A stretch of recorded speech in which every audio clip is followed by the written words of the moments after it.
Good evening, good evening, good evening. How is everybody doing today? Welcome to our first installation of the school year of our August speaker series with none other than Miss Sonya Dobbs, who I'll introduce more deeply in a minute. As we get ready to start back school, it's been a magical moment talking to parents, seeing the enthusiasm, and coaching them through and working with them as they mentally and physically prepare for your kids to go back to school. One of the things that kept coming up, it was a lot of our parents who may need help, directly in the classroom, but it was a definite resource of parents whose children had individual education plans. And so fairly quickly, Sonya reached out to Miss Dobbs, who was so gracious to come on and gracious with her presence for the first speaker series. So we thank you, Miss Dobbs. And for the people who don't know Miss Dobbs, she is the director of exceptional ed for middle school. She is not a stranger to Access Denied or our speaker series or other Nashville Propel programming. She has been very hands-on spaces like this. She has followed up with parents, and have just become a real resource, a person that parents can trust and ask important questions that give parents the warm and fuzzies about their children's school and education. So thank you, Ms. Dobbs, for coming on. Just wanted to ask, how was your weekend as we start this Monday, getting ready for September and Labor Day? It was wonderful, except for one thing. It was too hot. What happened? We need some rain. Yes, yes, yes. Need some rain. Other than that, I think we'll all be good when it starts raining a little bit. Get us a little green in there. Right. And I do want to say I appreciate and many thanks to you and to Sonya Thomas, because you're always looking at ways to keep parents informed of Yes, issues that they have concern about. And we know that every district has different practices and policies in terms of staff and things about paraprofessionals. The first thing I want to say is that we value our paraprofessionals. yes, We wouldn't make it as a district without our paraprofessionals. They're very talented and loyal people who are always there to support our students with disabilities. hmm, With that being said, I know that every parent feels like they need a paraprofessional. So we're going to talk about the role of the paraprofessional. And then at the end of the presentation, I'll go over our continuum of services and talk about how that's one of the most restrictive services that you can put on the IEP. And then okay, we'll talk about how to navigate that if you do have a paraprofessional on your IEP, how we want to kind of taper off some of those supports, because we know that as our children mature and get older, we need to build that independence. yes, And I always joke with some of our students that they form a relationship with their paraprofessional. Sometimes it hinders their ability to have friends, because in middle school, nobody wants to kind of sit at the table with the grown person and the yeah, child.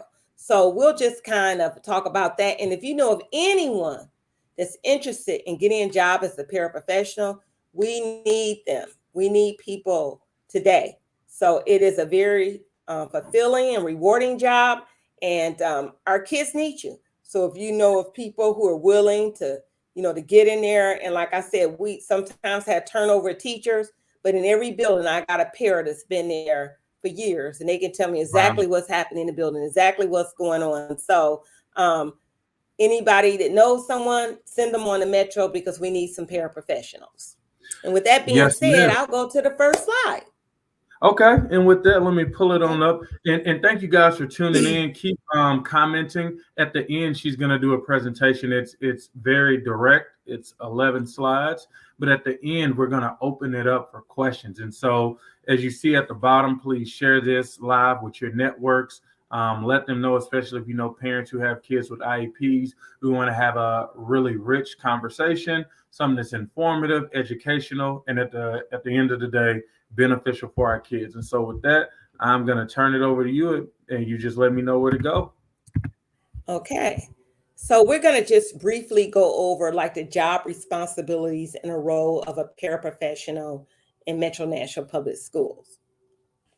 So let's go to the next slide.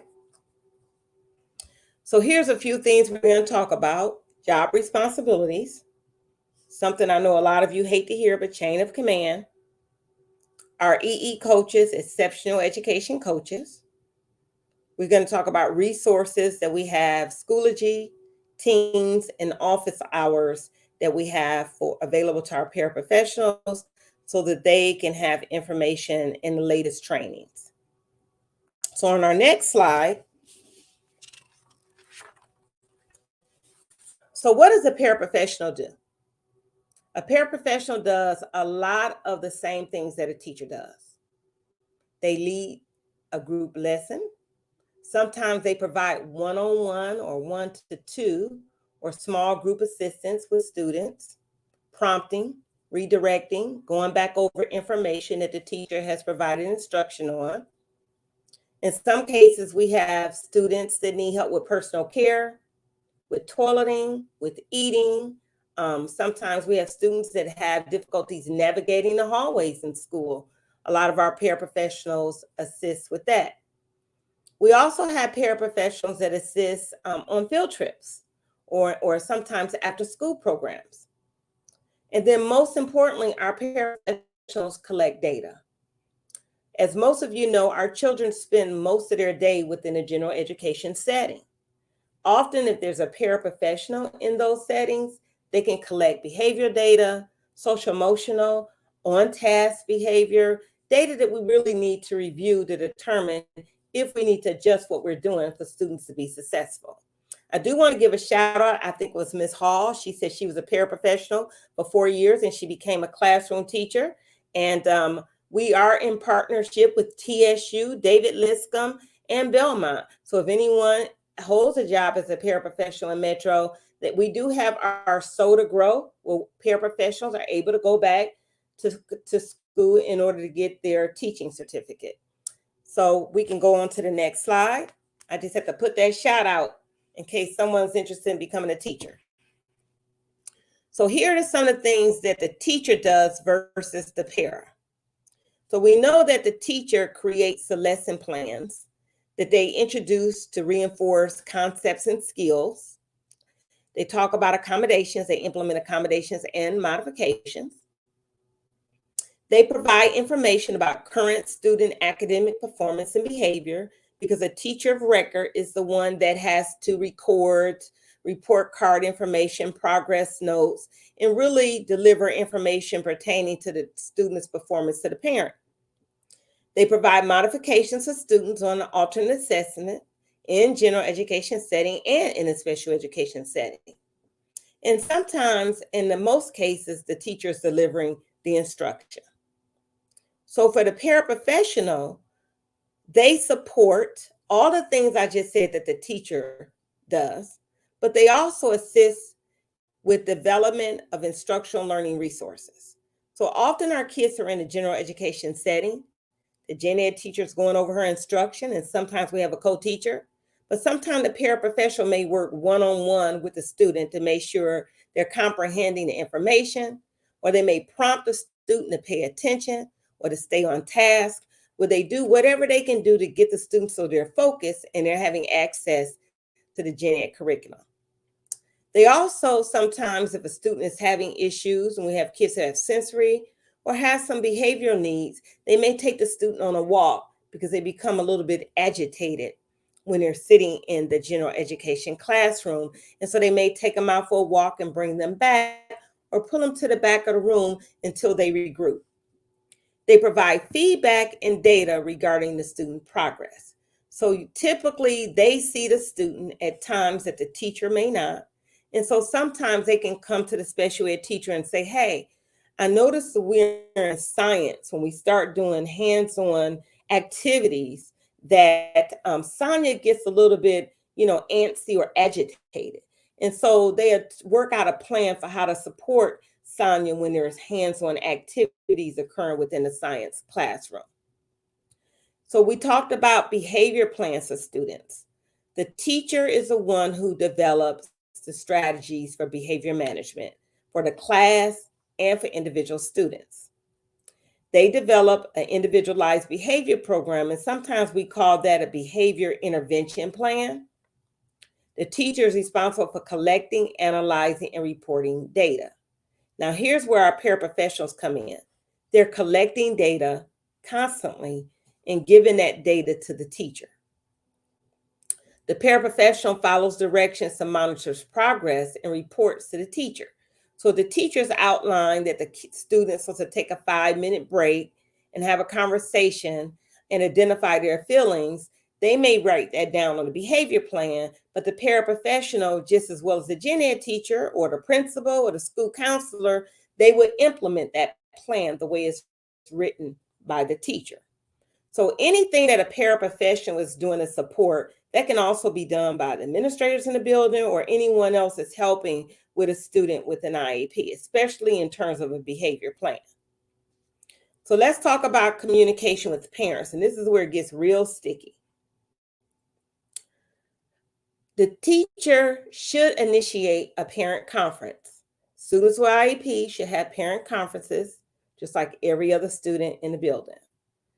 They should get phone calls from the teacher, progress reports from the teacher, and the teacher should send home notes to the parent.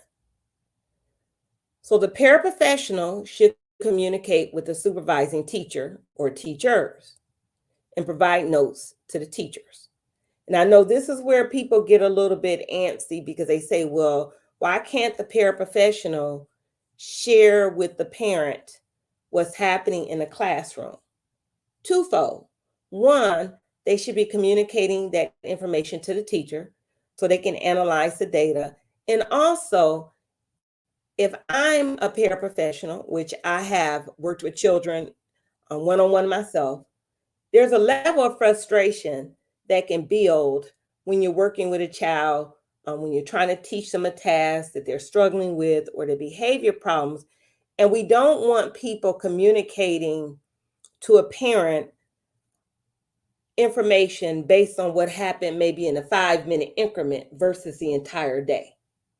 And we're all people, and we know that when we get frustrated, sometimes that frustration may come out because I may be frustrated with a kid right before lunch, but the child may have a perfect day, but it was communicated to the parent that the child had a horrible day. So we want to make sure that information is being communicated correctly. And so that's why it's important for that information to come from the teacher. That way she can speak with the paraprofessional, other general education teachers, and get a sense of the total picture of what's happening with the child. Let's go on to the next slide.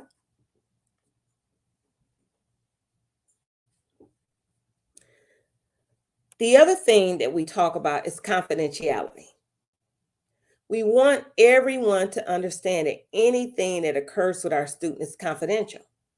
So it's not appropriate for staff to be having conversation with other staff in the building about things that have occurred. So we encourage parents to communicate directly with teachers as opposed to paras because information is confidential. Of course, we share our behavior plans with the paraprofessionals and anything that they need to know in order to fulfill their job. But if something's going on in the home and the parent has shared that with the teacher, we don't expect that teacher to share it with every paraprofessional in the building. We provide notes, the para should provide notes to teachers, and we tell paraprofessionals to avoid giving out their phone number for a lot of different reasons. One, we want to make sure that we're always interacting with children and families in a professional manner, okay? We also talk about social media connections. We want to protect the confidentiality of the family as well as the student. We should not be posting things on social media about children that we're working with. And we definitely do not want to discuss anything about a child outside of the people who are responsible for that child. So we are aware that people get frustrated, but we stress the confidentiality and how important it is for that information to be provided in a very respectful, professional manner. Next slide, please.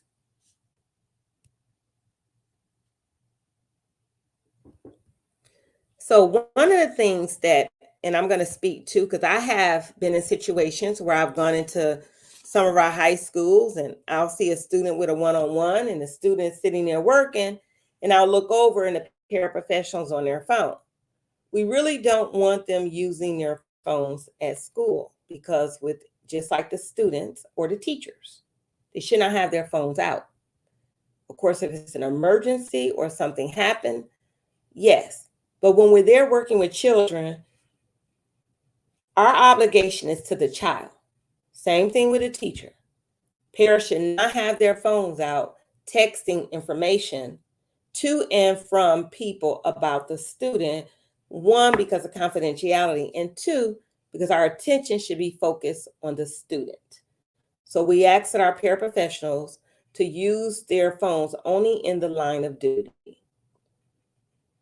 It could also be used as a learning tool. I've pulled my calculator out or search something on the phone when I'm working with a student. That's okay.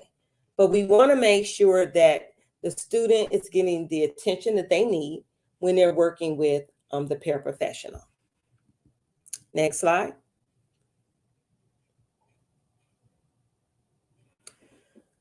So para work hours are based on the school they serve.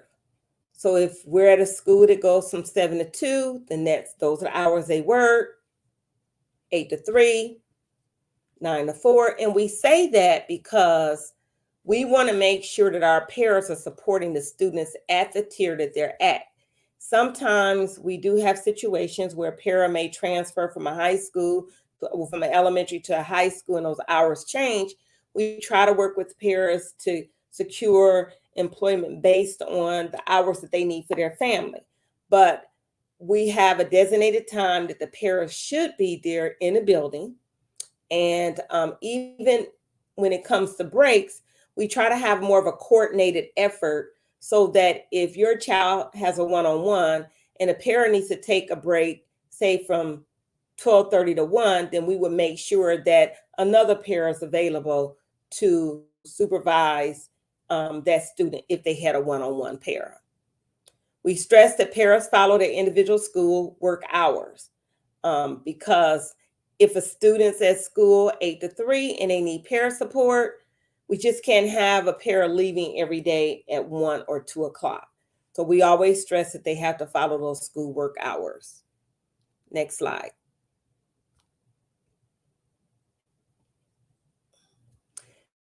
The other thing we want our paraprofessionals to know is that there are people there to assist them. The ownership is on everyone. It's not a one-person show. And sometimes when we have a paraprofessional with a student, people tend to look at that person as the only one that should be dealing with that student, and that's absolutely incorrect. The paraprofessional is there to support. The supervising teacher, the lead teacher, should be actively involved with that student.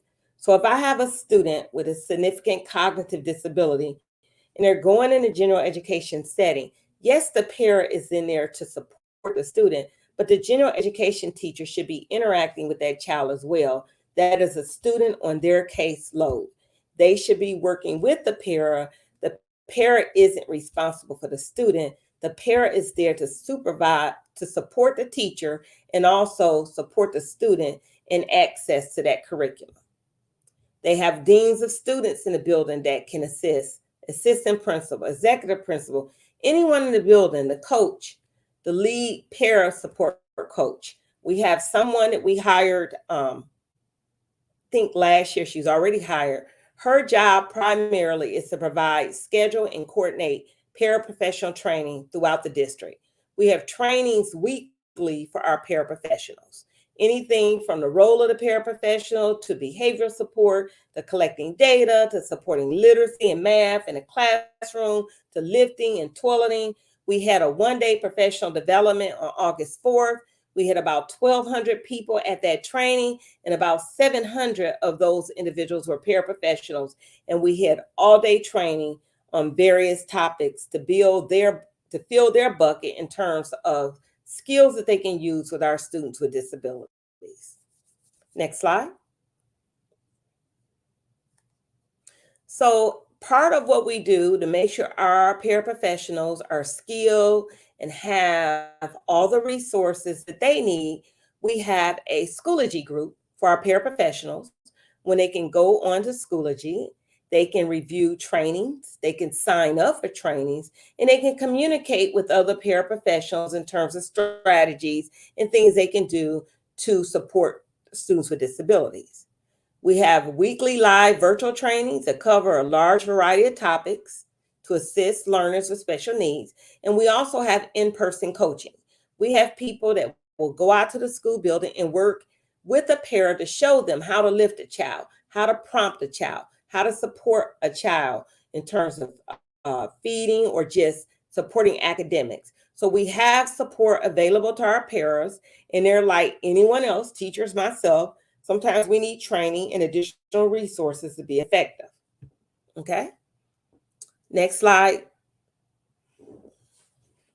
So this is what I want to focus a little time on. So I'm sure all of you are thinking, so how do I get a paraprofessional? Okay. So this is our continuum of special education services.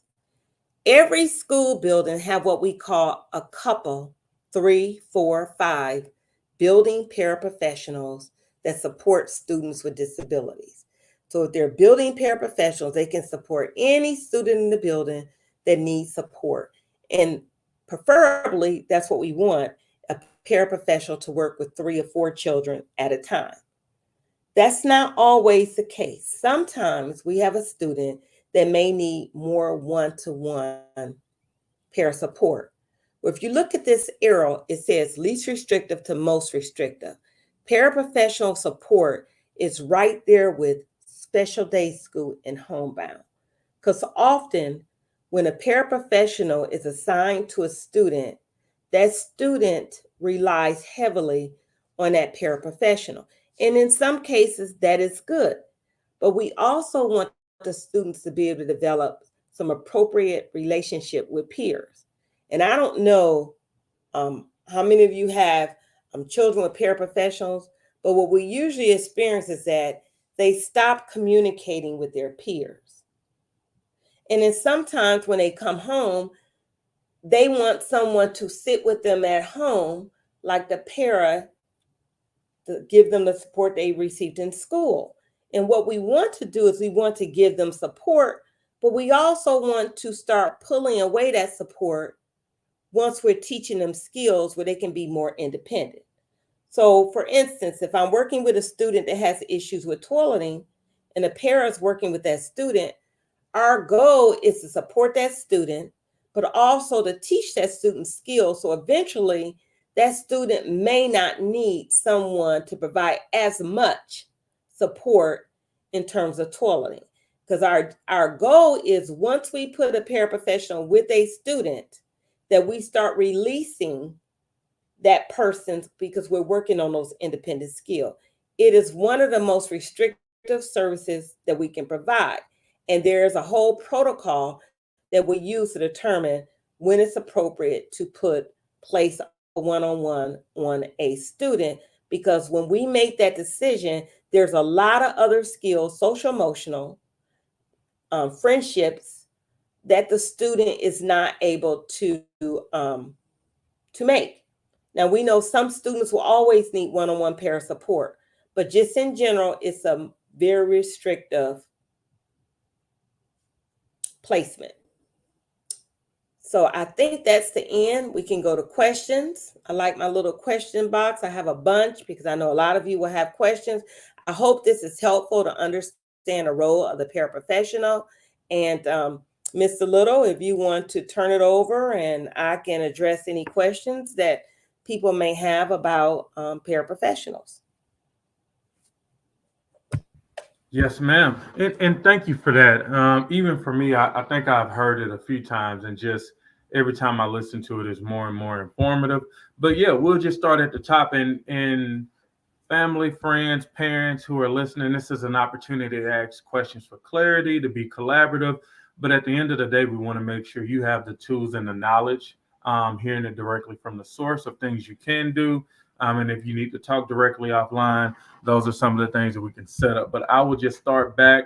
One, Miss Sherry Lucas, thank you for checking in. Mary Sweat, welcome back. Cheyenne, it was good to see you early this morning. Miss Moffin, who has been our warrior and has been talking to a lot of parents who have kids with IEPs. Miss Offit, who came from cohort 3, thank you for checking in.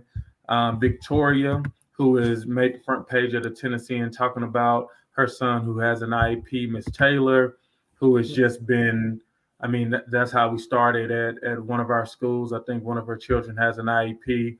And so, yeah, let's get into it. Thank you for checking in, Jordan. So if you do have specific questions, thank you, Rhea, for jumping on. So Sherry says, too often BIPs are required because the instructional support being given to those students isn't strongly based on what those students need through instruction based on brain science. Again, it's from her experience. What do you think about that? I think that's a good point. I think that we really have to find out where the student is at. And that's what I love about differentiation, is that what I want the student to learn and where we need to start at with the student. And mostly anything in the general education can be adapted for a student. But that's right. If a student gets frustrated or if the work isn't challenging, then they're going to have more behavior problems. And I'm going to go back to something else that she said further up, because I was looking at the comments.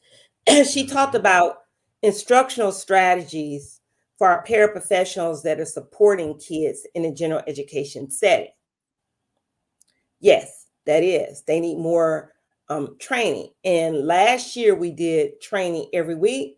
This year, actually, we have one about literacy and math, supporting those students within a gen ed setting, because it takes a lot of knowing how to explain things and break things down to help our kids to understand. So we are aware that we need to provide more training in that area. And we are actually this year providing more training for our paraprofessionals about how to provide literacy and math instruction in the gen ed setting.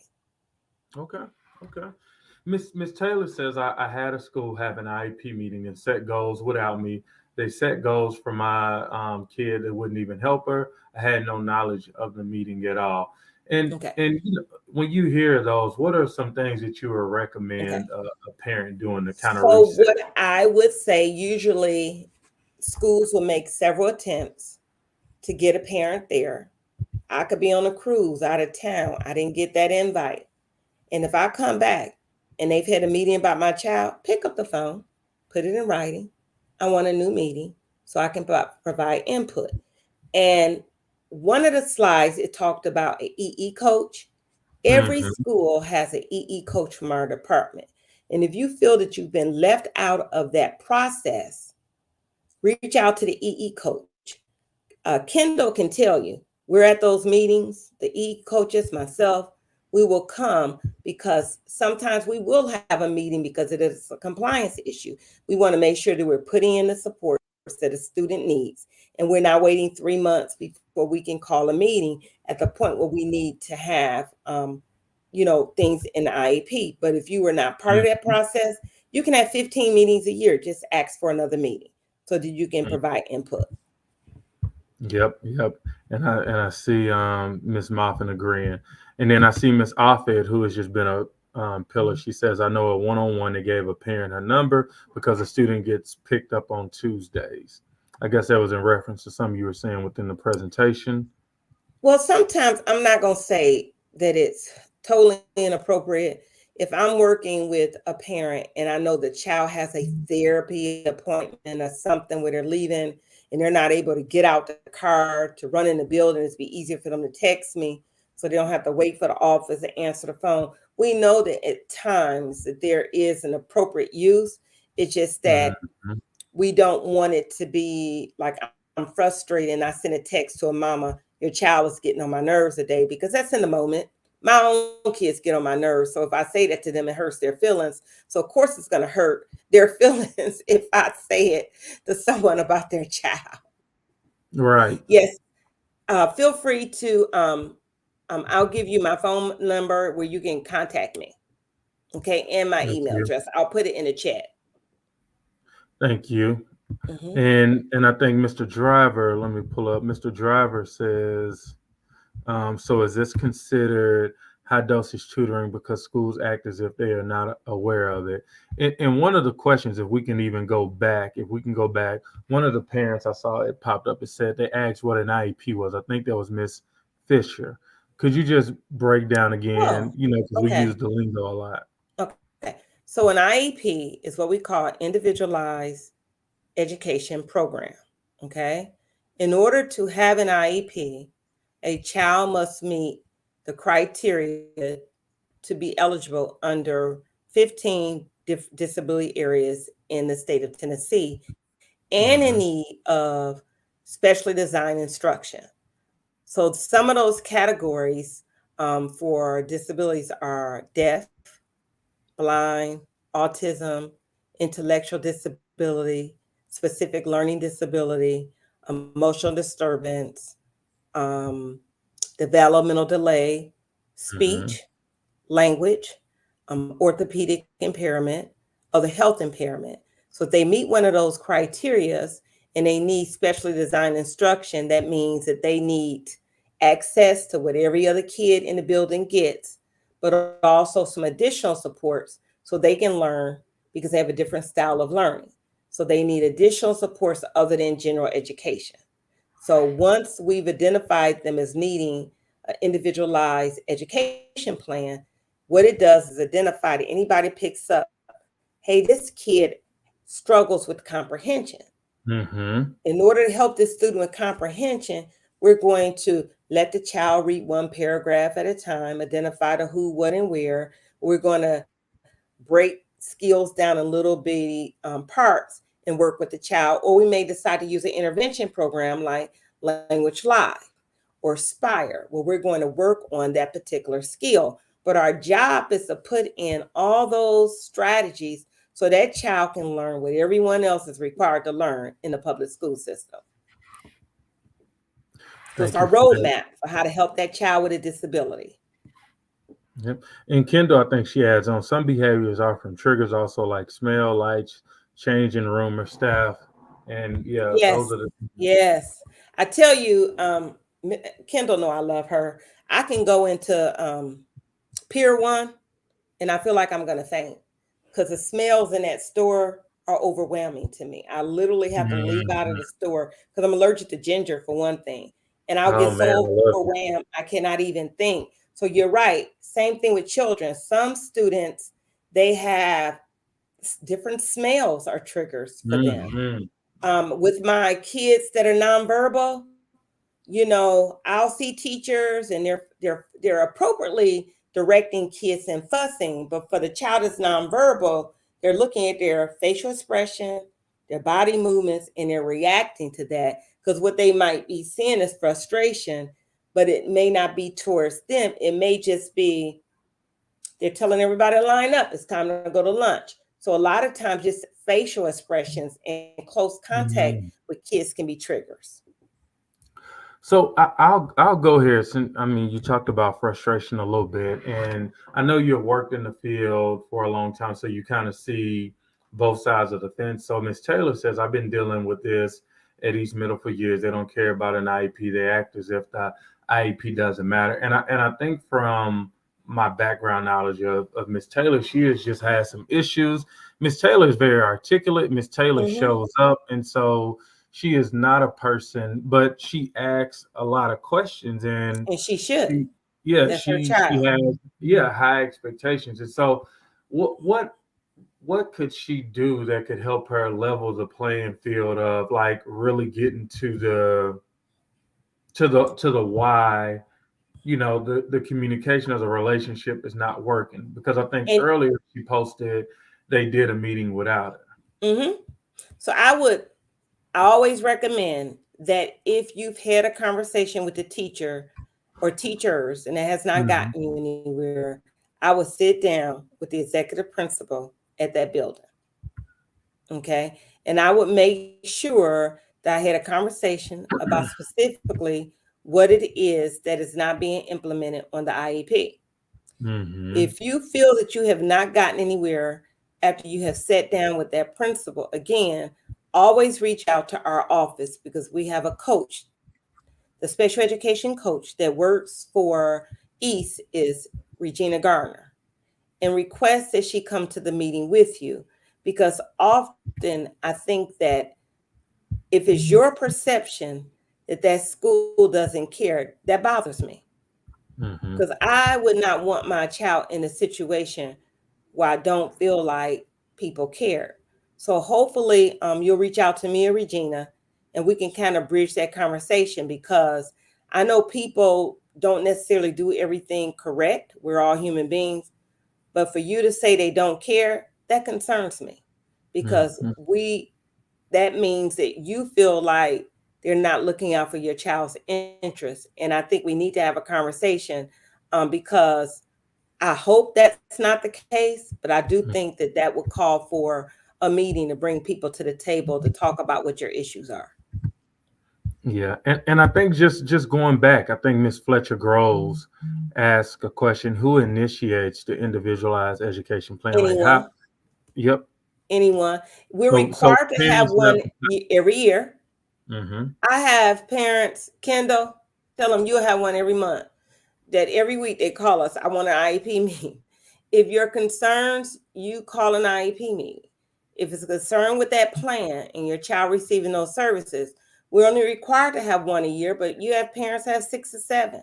It can Wow. be initiated by the parent, it can be initiated by the principal, it can be initiated by the teacher.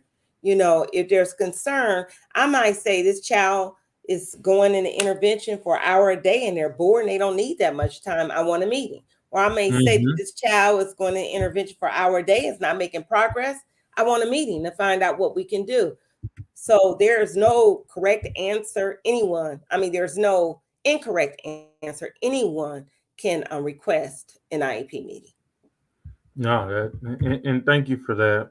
Just breaking it down, and so Thomas goes back to how do we go from what they need to do to the steps to directly getting the problem diagnosed and constantly worked on, resulting in proven progress. So, Ms. Dobbs, if you can just highlight just a interaction or two without violating confidentiality, So is but he speaking about a child's diagnosis, like eligibility here? Is he saying specifically disabilities? Or how do we let's say learning okay, loss. Let's learning loss? like how do you take what do they need to do to take the steps to directly getting learning loss like diagnosed and constantly worked on. And so essentially the student is at a deficit. So last week we had a conversation and there was a lot of people who commented. We said during the pandemic, a child started in 6th grade and this year they're in 8th grade, but mathematically in most of their schoolwork, they're on a 6th grade level. And so my question was, what do you do? Do you give them 8th grade work or do you give them 6th grade work? And it sparked a really good conversation for me. I told him it's not a wrong answer. I want to hear from you guys, but that's what I would say with Okay. Thomas. Like, So let me just say this. When he stated that the student is on a 6th grade level, is that from the MAP assessment or the FAST bridge? yes, let's say Okay. map it, or Okay. even when it gets to So 10 rec. let me explain to you about the assessments. Now, MAP assessment, and this year we're using DNA and no longer using MAP. What Mm-hmm. MAP assessment does, now you're going to put that beautiful baby up there and I'm going to lose my thought. Okay. So the MAP assessment is general knowledge. So what happens is we give every student a general knowledge type test to see if they've learned what they should be learning at their grade level. So when students score below a certain point, so below 25%, we're thinking, okay, that student isn't comprehending all this information. Let's do another assessment to see if there are any skill deficits. Okay. So let's take math. So your child was scoring below 25%. And so I go into the FAST Bridge. And when I look at FAST Bridge, it will identify some deficits that or things that the student didn't master at that 6th grade level. It doesn't mean your child is working at the sixth grade level. And we have to have this conversation with teachers often because they see that sixth grade, that's a skill that the student did not learn, and it's at that sixth grade level. So if we keep that student there until they learn that skill, then we push them further behind. Because as we're working with them on that particular skill, there's hundreds of concepts being taught every day on grade level. Now, a few years ago, I was involved in a dispute with a parent who child was dyslexic, and she complained because she said her child could not make change. Her child was struggling with telling time, and her child was in the seventh grade. And her child was actually doing very well in math with a calculator, and the child had intervention every day. So she wanted her child just to work on those skills that she was deficit. So we had to pull out all the skills that they have to learn in seventh grade. Some of them involve calculation, some of them are problem solving. And we had to show, so if we just work with her on telling time and counting change, then we are creating a gap in her learning. Because now she's not even getting exposed to new information that's coming out and delivered. So that's why we have intervention time to address those deficits. Like if they score in the sixth grade, say equations or something like that on IEP. And I know we had a previous director, and he made a statement, and I hope nobody gets offended by this. And my colleagues, I say it all the time. He said, we're going to remediate our kids of dumbness. That means if we always focus on what they can't do, then we're not even exploring what they can do. And so if we stay here with what they can't do, we're not growing our children. So yes, we want to provide intervention, but we always want to expose children to knowledge. Because guess what? I might not ever be able to know my multiplication facts with automaticity, but that doesn't mean I can't figure out how to problem solve on an equation because I can use a calculator. Okay. So we want to make sure we're not stopping learning because of a deficit. So see the deficit is where we provide the intervention, and see general education is that they need everything every other child in the building is getting. But then we're giving them support so they can learn those skills. So to answer the question, if a child's in eighth grade, they should be learning eighth grade curriculum. Okay. If they need modifications to that curriculum, they still should be learning eighth grade, but we will modify how much they learn. So if you have a child with intellectual disability and we're talking about multiplication of fractions, and that child, I might be working with that child in the gen ed setting on identification of fraction. It's still connected with that concept. We shouldn't have a different curriculum with student with IEPs. And I've been doing this for a long time, Mr. Little. I was doing this when the special ed law first got reauthorized back in 81. I mean, back in 77, 81. And that's what we did. We put the kids in the room and we focused on what they couldn't do. And we never allowed them to learn anything other than what they couldn't do. So what we have to do is make sure we're doing that intensive intervention and they have access to court every day. Yes, indeed. And what you see, and thank you for going. I mean, we had a lively discussion, and I appreciate your expertise in your response.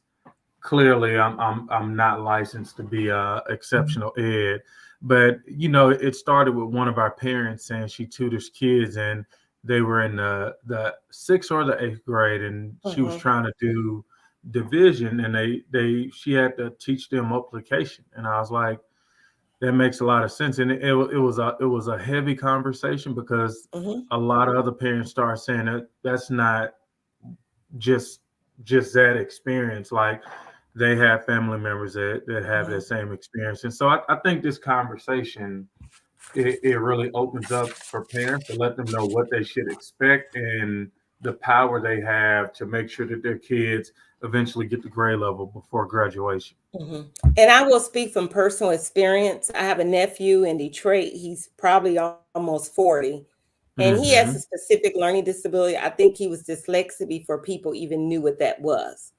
And so in seventh and eighth grade, they figured out that he couldn't read, and he could do science, social studies, he could do anything if it was read to him. He could learn Mm-hmm. anything if it was read to him. Mm-hmm. He's still dyslexic. And so you know what he does? He does his books on tape. He can learn with Yep. anybody. He's Yep. over, he works at a hospital. He has a very good job. But the bottom line is that if we had said, nope, you're not going to learn anything else until you're able to read with fluency, he would still be in the ninth grade. So we had Wow. to figure out how to accommodate his learning issues so that he can learn the science and the math and everything. And a little accommodation, reading it to him, Yeah. allow Being him ready to to have read it. access to what he needed. So that's why we can't limit children, because we've seen it. We've seen a kid that can't learn how to read, but they can sing any song that they hear. Yep. Yep. I know all too well. And I Right. want to get to, because we got about 10 to 12 more minutes. But Clarissa is a parent that's been down with Propel since 2018. She was on the founding team. She says, my son is on an IEP on this particular day. He was exhausted and was found sleep in class and got into trouble. Each day is very long. His homework is extensive and takes hours to do. I spoke to the school to request breaks for him during his IEP, and that homework be reduced. Do you have any other suggestions for me to do? I would continue to do that. And I'm not a big homework person. I'm going Mm-hmm. to say that.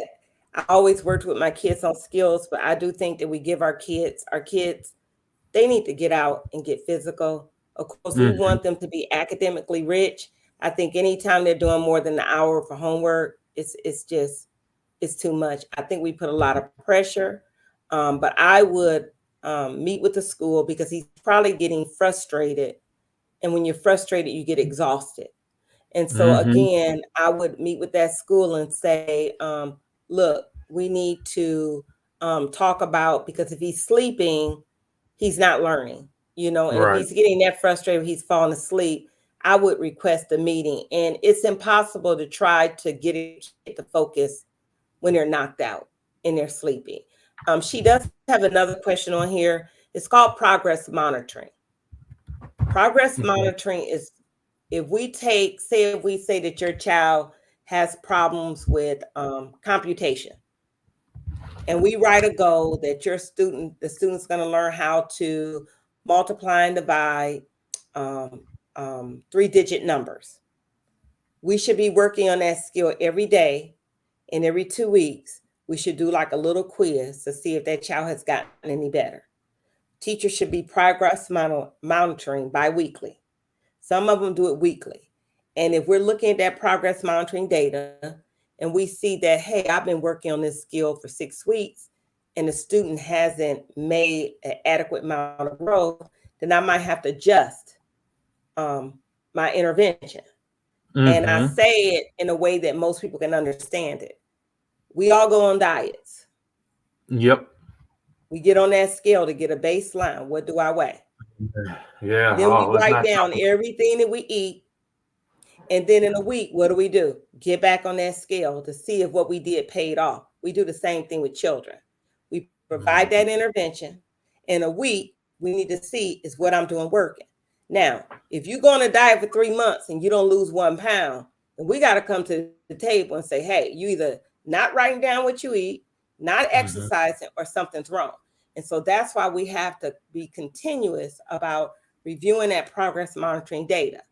And if I was in a meeting, I would want to know, let me see the progress monitoring data. Let me see how my child is doing in this area. They Mhm. should be able to provide progress monitoring data. They're required to progress monitor biweekly on those IEP goals. The See, grades show you what they do in class. The progress monitoring data shows you what they're doing with those interventions in deficit areas.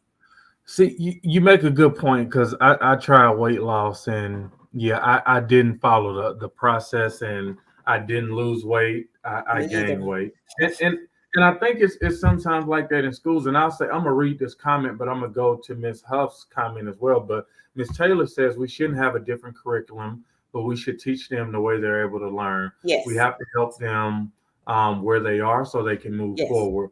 But Miss Mm-hmm. Huff says she says so my child has not gotten her pullouts or help or nothing for the last 2 years. I've always asked, but not gotten any feedback. So I touch her out of school and she's back in public school. Now I have to get her tested again. So she took her out of school, but she's back in public school. Right, right. And Okay. I'll get more clarity around that. But Yes. what do you do for those parents who they realize something is wrong? They listen to you and realize, okay, like I'm not crazy. My child should be getting the services and they're not getting it. What do you suggest they do before it gets to the 2 year mark? I'm going to tell you how Sonya says it. Show up. Mm-hmm. Mm-hmm. Show up. Have that voice. Don't go away. You know your Mm-hmm. child. You know what they're making a difference. Eventually, if you are just don't get discouraged, continue to have that conversation with the school. Mm-hmm. Continue. Continue. That's what's most important. Is to continue to have that conversation and reach out to our department. I can't tell you how many calls I get when people say, my child's not getting this. My child's not getting this. We go to those meetings. Mm-hmm. Sometimes or they're not communicating what's happening. We start that conversation so we can figure out what's going on. Wow. I agree. And Miss Huff, she responded, she says yes.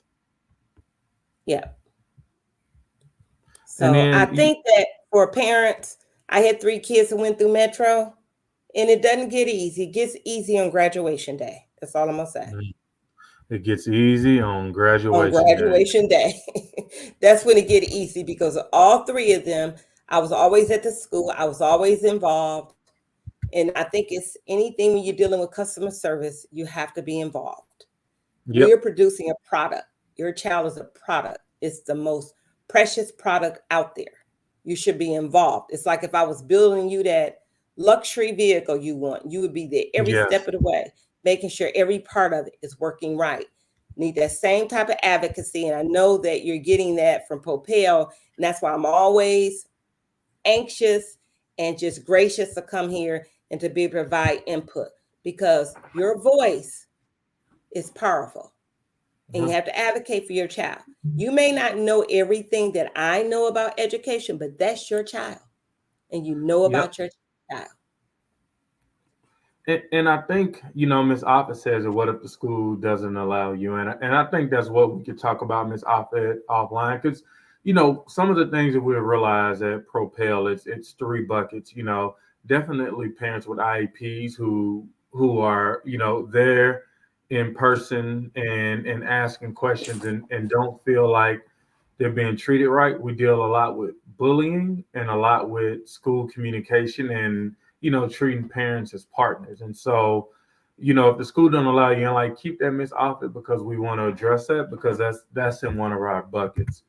And Miss Grove says it's great that you have something measurable because without something measurable, you know, a lot of times when I go into meetings for my son, even if he has a bad grade, I mean, they just lead with, oh, he's doing so well and he's done this. It's almost like talking points. And I have to always get to the nitty gritty. Well, this is where he was last year and this is where he is now. Like, how do you explain that? Like it's been a drop every year. And, every parent teacher conference, we sign up and we show up. And so it's not a lack of being at the table and coming up with strategies. But I think sometimes you have to go a little deeper than the first line of defense. The first line of defense probably will solve 70% of the issues. But a lot of times, for the last 30, you got to have a second and a third line of defense because the first response or the first intervention just doesn't work. Oh, okay. Ms. Dobbs, you're already on it. What's the information? You're already on it. I do want to say is that it does disturb me to hear people say that their kids are not getting services. I work with all the middle schools. Mhm. I always call on Kendall because she's been in 100 meetings with me. Uh-huh. I know we're not perfect, but she will tell you that I'm not planning those meetings, and nor are my coworkers. If we know Mhm. that a child's not getting something, we will intervene and we will stay on the school. So if you have a child in elementary school, I will connect you with the elementary director. If you have a Mhm. child in high school, I will connect you with the high school director. But we do this because we believe that our students have to have equitable access to the same information at every other child in Metro. We're not going to give substandard curriculums. And right, we do have to differentiate. Someone said, yes, that's what's key. It's differentiating and working with children where they're at to give them that information. We can't expect every child to come in at the same level. We have to adjust what we're doing. And that's what we call differentiation. And, that's our goal. It's not perfect, but we do need your help because we don't know. I find out what's going on in the schools from the parents. Right. Right. When I go to community events and the parents say this is happening, I work with 40 schools. If a parent calls me and says this is going on, I'm going over there. I'm trying to see what's happening. I get information from you. Like the young lady that put something in here about East. I'm looking forward to being in that meeting and in that conversation about what's going on because I don't want her to feel that no one cares. That's not a good feeling to have when your child is in a building all day. I think that's the worst feeling that I would, as a parent, to have. Yeah, and I think people agree. And Ms. Taylor just says it makes no sense, and you hate to pull your child from a school they love because that will cause a whole new issue of uprooting the kid. I mean, sheesh Yes. Louise. Like I'm there too. Like when it's an issue, I mean, uprooting is a huge factor that could do more damage than the damage has been done on the education stance. But And seventh go ahead. grade is a very difficult grade Yes. in middle school. I just want to say that because most of the parents that complain, their child's usually in seventh grade. It's just like the miserable year of middle school. So, Yep. And Victoria, and then I go to Ms. Huff. Victoria asks, how can a parent who is homeschooling their child and on an IEP support their child with grade level work and IEP goes in the home setting? Is there a resource that you may know of okay. for the So, Miss Gordon, have you connected with our private school office? I am also oversee our private school homeschool office where a student may not have an IEP, we provide a service plan if they need speech or OT, but we also can provide some strategies for helping your child if you are homeschooling your child. Mm-hmm.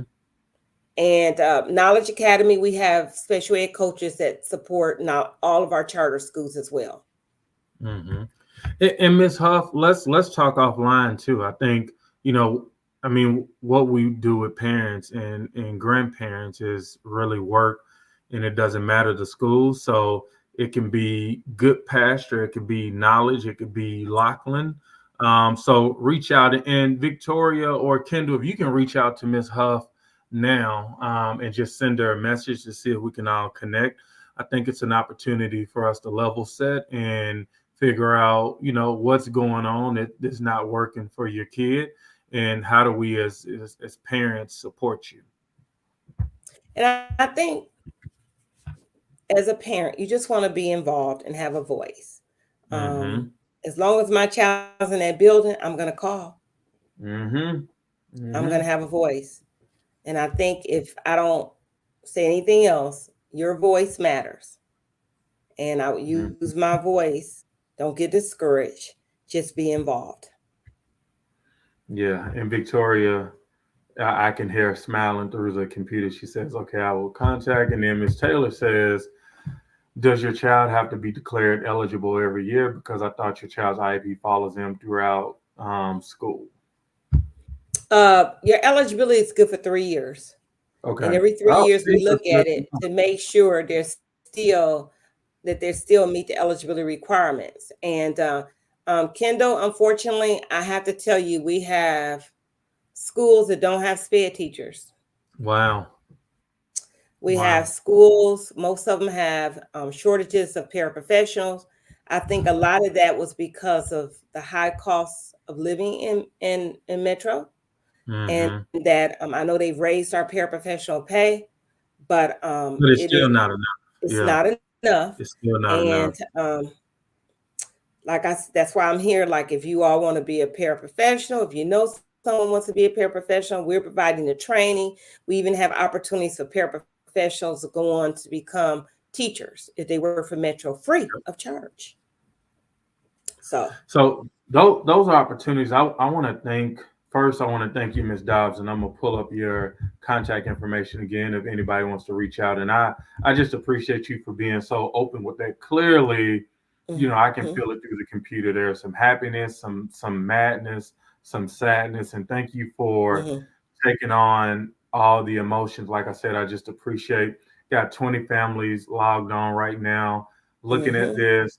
A lot of them who will go back, a lot of them who will share. So I just want to thank you for taking the time just to be open. I mean, and in situations like this, a lot of times it doesn't start off nice because it's like you done mess with me. I feel like y'all done screwed me over for far too long, and I'm coming swinging. And so for you to have these open and honest conversations, it's a true testament to who you are.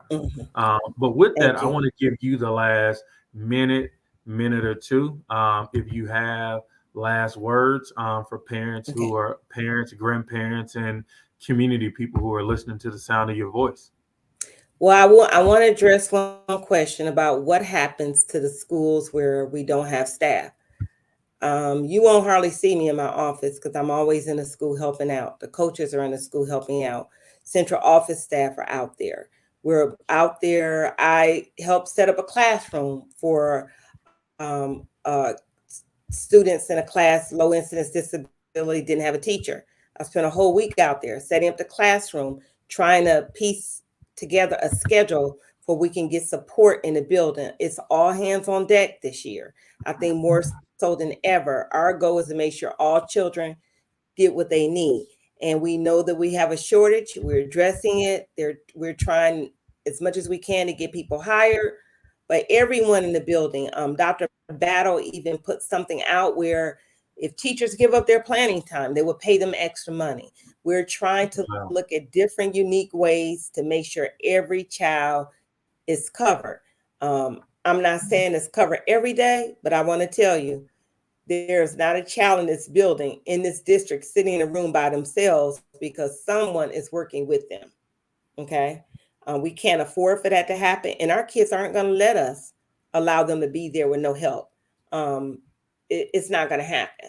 We want it to be with fidelity and we want to be strong support, but we are aware we do have a lot of shortages. But again, work with your school, figure out what you can do to help. If you have family members, like we need volunteers. We have a shortage like it's never been before. And it's not just Nashville, it's all over the nation. So we love our children. These are our children. They live in our neighborhoods, and we want to make sure they get what they need. Yes, ma'am. So as you see, all the love is there, even with the tough questions. She says, thanks, Ms. Dobbs. You're always my favorite. Ms. Taylor says, I would love to help children and teachers. Facebook user who I think is real says, I'm not trained, but is there a way I can support? Reach out to Ms. Dobbs. Like I said, please email her. I'm going to put her email back up there that she put in the chat. I think this is a great partnership. But it also empowers parents. I think Ms. Taylor, warms my heart. She learned something that she didn't know, and it was because of you, Ms. Dobbs. It wasn't because of me, because I didn't know. I didn't know. Oh, yeah, but you all do a lot of work, and I love the way that you keep the families involved. And like I say, anytime I tell Miss Sonya, I said, both our names are Sonya. I said, anytime she calls me, I'm here. I always look for opportunities to educate parents. And Miss Taylor, I will be looking forward to hear from you. Okay. Amen. Well, you guys have a great night. It is 7:05. We went 5 minutes over, just for the love. But we will see you guys Wednesday for Access Denied. Thank you guys for tuning in. Wednesday is Access Denied. Thursday, we have our last class for our cohort 16. and they are fired up and ready to go. So I'm pumped about that. September 10th, we have our graduation for that class. And so it is a lot of good things going on, and we will see you guys. Ms. Huff, thank you too. Thank you too. You make me smile, and we will see you guys soon. Please reach out to Ms. Dobbs. Reach out to me. Some of our Propel parents will be reaching out as well. And Propel, keep doing what you're doing. It's helping. Teamwork. That's right.